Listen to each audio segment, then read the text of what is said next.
So morning everyone. So today we've got all about GNS, what neutral spirits are right for you. Bert did his talk previously and hopefully you've had time to watch that. Bert, do you just want to recap a little bit on what you covered on that? Yes, all about ethanol. The thing is, I'm with Etimex and we deal with ethanol in various capacities, and one of them is distribution, bulk distribution in the UK. So I'm dealing a lot with distributors, distillers, a lot of starting distillers, and they have loads of questions. So the idea came up to make this presentation and to address all these questions that these the starting distillers might have. Sometimes even experienced distillers have question marks about how ethanol behaves when you mix it with water. So we spend quite a bit of time on explaining that. On the other hand, ethanol seems quite simple, and you would wonder what can go wrong. But actually, it's not so much about things going wrong with ethanol. It's making the right choice and understanding the differences between different styles of ethanol, what makes them different, and why would you choose a particular style. So we went into this as well. We went to the spec sheets to see all the to look at the chemical side, if you like, look at the definition, what is ethanol, what qualifies as agricultural ethanol. And maybe an interesting point to pick up here is the naming of ethanol. So sometimes I get questions of people, they want two quotations. They want one for GNS, grain neutral spirit, and then they want also a quotation for extra neutral spirit. Now the naming doesn't mean very much. There's only one legal definition that defines ethanol, and that's subscribed by the by EU regulation, and that's the one of agricultural ethanol, so ethanol of agricultural basis. So that's the one definition that actually counts.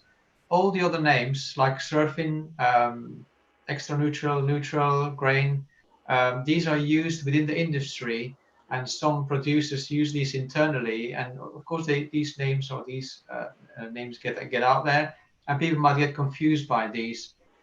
But if it comes down to it, if you're choosing an ethanol, you have to look at your spec sheet and see if that matches your criteria with what you have in mind. So we addressed all these things in the presentation. I hope it was quite comprehensive, addressing most questions because that's what it was based on. But yeah, feel free to ask away, and whether it be in this session or afterwards, that's also fine. So we've got the first question in from Julia Nornay. Julia's asked, would you recommend a different NGS for gin or aquavit? It depends what end product you have in mind. GNS comes with a few features or characteristics. By definition, they are quite limited. So if you want a product, if you want a gin or an aquavit, where you want to taste the base product, the raw material, say whether it's grain or grapes or rye or your particular choice, then you have to look at the ester levels. So to make sure that this flavor comes through. If you want a very clean GNS, which might be the case for gin in particular, because in the gin you want your botanicals to do the work. If you want to give the flavor of the botanicals, which might be local botanicals or a particular choice in botanicals, then you want to go for a very clean neutral GNS. So I would say, yeah, look at the spec sheet and see how clean it is, if you like. If you want a clean palate, if you want other elements to prevail, then go for the very low contamination or contaminants like ester or high alcohols. Otherwise, if you want a bit of that basic flavor of your grain, if you want a potato alcohol with a creamy aspect to it, look at your ester level. And of course, you have to compare them one against another. That's probably still the best way. Yeah. So would you have a recommendation for particular spirits as to what neutral grain spirit you would use? It's a difficult one because it really depends on the end product, what you want to do with your product. I would say for gin, most people tend to go for a very clean product with least influence possible. For gin, typically people use wheat-based GNS. This is not the only one. Grape is also a popular, potato as well. suddenly you end up in a different price category as something else to consider when you're looking at different styles of gin, for example.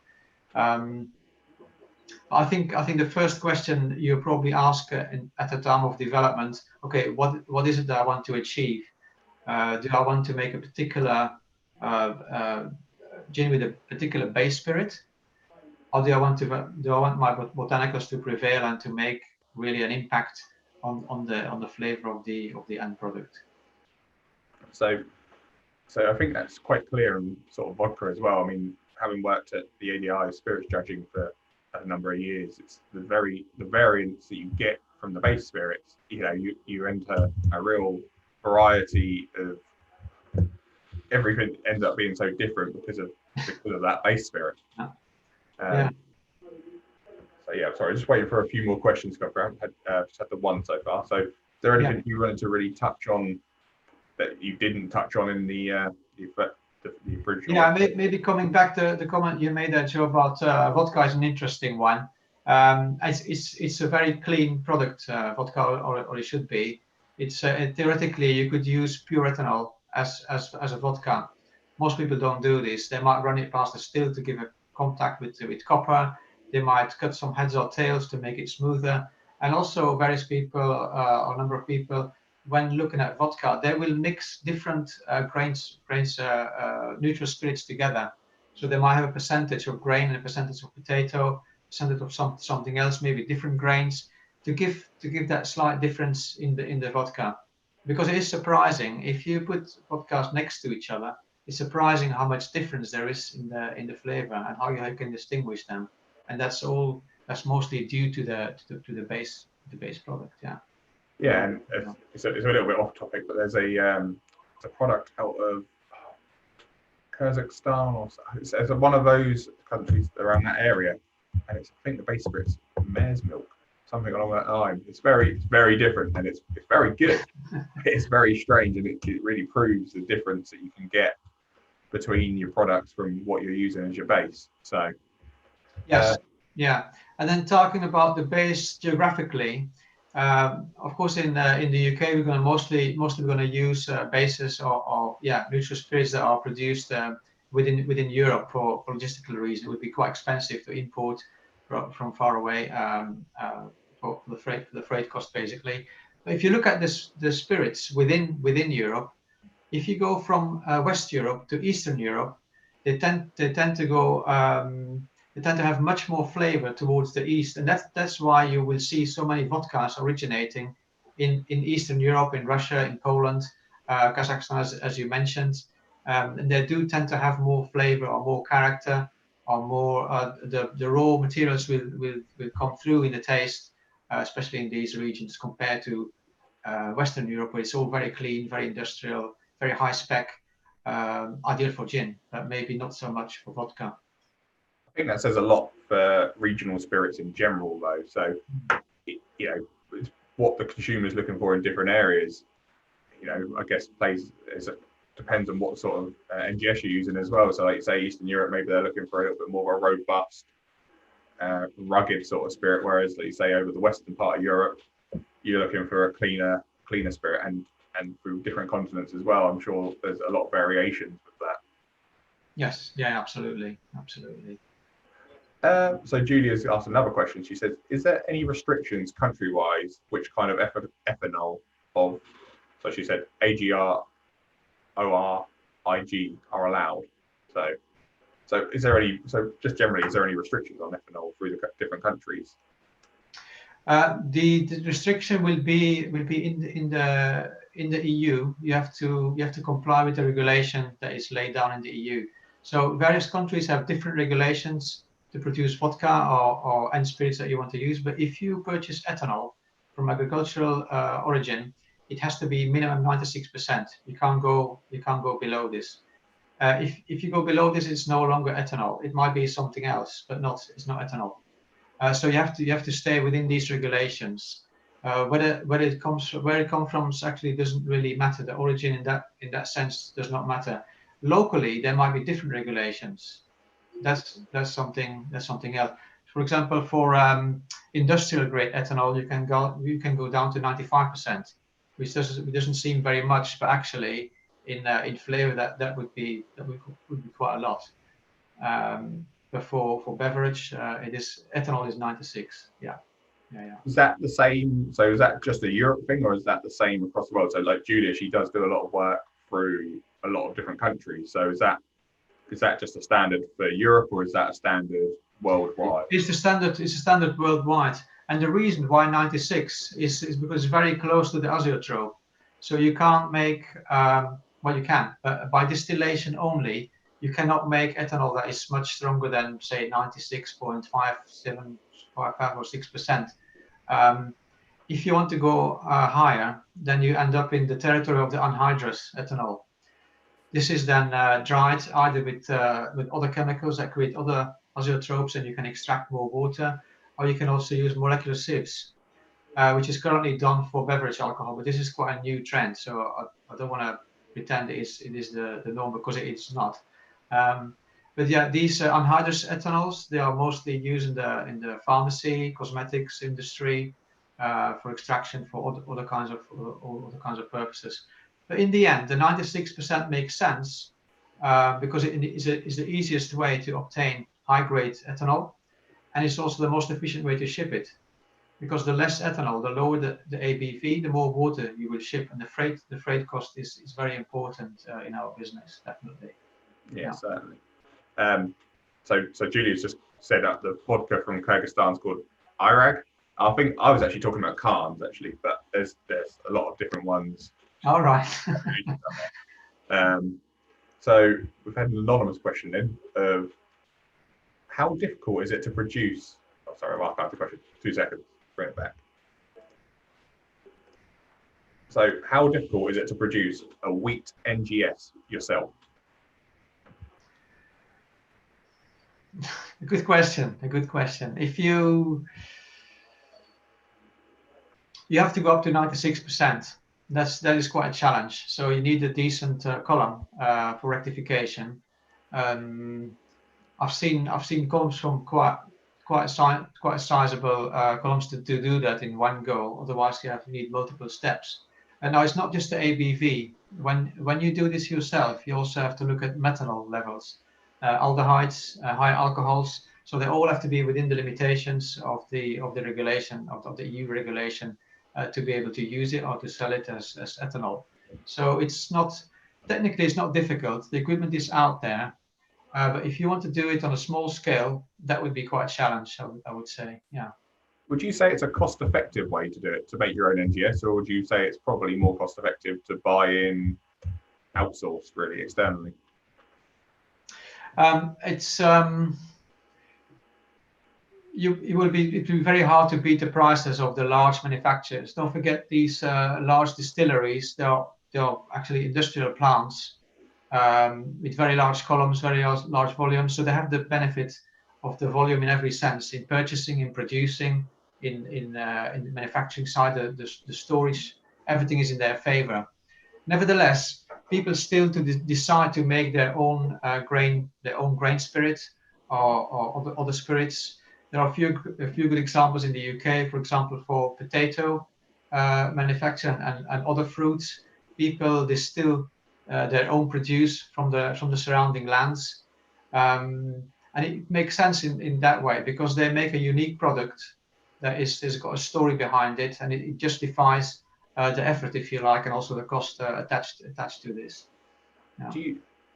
Sorry, I'm sort of asking for myself now. Do you feel that there's a bit of originality to making your own NGS rather than buying? Because obviously, if NGS is being produced on a large scale and it's going up to several different distilleries, but you're all sort of getting the same product. But if you make your own, do you feel there's a more originality to that, or do you think you're still going to end up with the similar outcome? Theoretically, it should be pretty much the same product, but don't forget the 96%. There's also 4% left. Most of that 4% is water, but then you have the small contaminations, if I can call it that because and they bring the difference. So if there are three main components: the esters, the aldehydes, and the higher alcohols. They bring more character to your spirit. If you go down to diverting a little bit from ethanol now, if you go down to rum and whiskey, they come into play very much more, because they bring the character of your whiskey, of your rum, especially if you talk, for example, talking about high ester rums. The ester is obviously present, and they bring the character, they bring the punch, they bring the flavor and the aroma as well. So in ethanol, you can't have too many of these because there are limitations for each of these three. Nevertheless, if you can work with these, you can give more character to your ethanol. But at the same time, I think the benefit is the story behind it, and also perhaps sustainability. If you source local produce and distill it locally, of course it's going to be more efficient in terms of sustainability, because you don't have transport, you don't ship it in, it's all locally made, you support the local community. I think a lot of people are interested in this aspect today. So it might be, as a whole, as a product, it's a richer product, but chemically, ethanol is still ethanol. So it has to comply with the EU regulations, no matter what. I'm not sure if that answers your question. Oh, sorry, so it does. I'll put myself on mute for a second. So Tony, I'm just going to throw the question up on the screen. He said, I distill from a brewer's hopless beer and mix with far cheaper NGS to distill gin. Do you have any comments on that? So can you repeat the question? Yeah, so Tony distills from a brewery's hopless beer. Yeah. And then he mixes it with cheaper NGS to distill his gin. He wanted to know if you have any comments on that, whether what your thoughts are really. Yeah, so at this point we are beyond the stage of ethanol production. This is about gin production, right? So a portion is NGS, and then a portion is the hops of the beer product. At this stage we are beyond the ethanol, so you're into gin production. So what happens for gin production is you bring down the GNS to a certain level, and then you add your botanicals, so other flavors, and this is the other flavors. So I can imagine the hops product is added to the GNS to bring character to the gin in the final distillation. Now for gin distillation, you don't go up to 96%, otherwise you would lose the benefit of the botanicals. You would distill it out basically. So yeah, I'm curious to try. Would be curious to try the end result because I'm sure there is a trace or an impact of the hops. Yeah, it sounds. Sounds quite an interesting project, yeah. So that's the questions we've got so far. I mean, is there anything else you wanted to touch on really about GNS and for the distillers here who are watching today? Yes, maybe if you're looking at product development, there are a lot of GNS types out there, and some people think, oh yeah, I'm going to try this and another. So you can try a few things, but at the same time, you have to think about the scale of your operation. If you want, say, small distillation with 90% wheat, 10% rye, I don't know, another 10% grape, think about volumes, because certain types of ethanol, they are available in large quantities only. So if you look at cane, for example, cane GNS is traded as a commodity. It's not GNS, it's neutral spirit. It's traded as a commodity. So in ISO tanks per 24,000 liters, often it would be more difficult to obtain 1,000 liters rather than a whole tanker. And this is just one example. Like rye, for example, is another one. There's not a lot about. If you want small quantities, the shipping, the freight cost might be an issue. So yeah, think about the scale of your operation before you start diverting into different styles, exotic styles of neutral spirits. Yeah, that's definitely something worth considering. Fantastic. Well, that seems to be all the questions we've got. So yeah, thank you very much for your time, Bert. Thanks for everyone for watching. And I think the next talk is pretty swiftly on at 1:30, I think. So that one is the UK rum team with Peter Holland. So please feel free to tune into that as well. Okay. Thanks, everyone. As in the audience.